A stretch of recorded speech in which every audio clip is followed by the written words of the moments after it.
ஞாயிற்றுக்கிழமை ஆனாலும் இவ வந்து எப்போ பார்த்தாலும் கத்திக்கிட்டே இருப்பா. இருங்க என்னன்னு கேட்கும். ஞாயிற்றுக்கிழமை ஆனால் தொல்லை தாங்க முடியாது.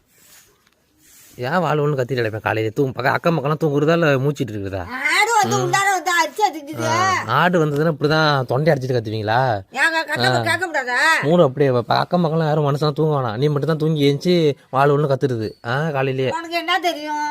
சாமான் வாங்கிட்டு போறவங்களுக்கு தான் வறுமை தெரியும். என்ன வறுமை தெரியும்? என்ன வறுமை? என்ன பண்ணுது ஆடு வந்து? அந்த அரிசி அதுக்குதுடா வந்து அது பச்சாமா ஆடு பசிக்கு அரிசி தான் திங்கும். அப்பதான் கொண்டு போய் கட்டி போட்டு உள்ளார அரிசி அள்ளி வை. ஓ மண்டையில உள்ள முடிய புடுங்கும் ஆடு. என் மண்டையில இருக்கிற முடியதான் நீ புடுங்குற. காலையில எல்லாம் கத்துற வெள்ளம் வச்சுக்காத.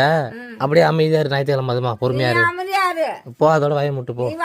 எங்க அரிசி ஆடு தின்னுதான்? அரிசி எடுத்துருவா பாக்கும். எந்த அரிசி தின்னு எடுத்துருவாங்க.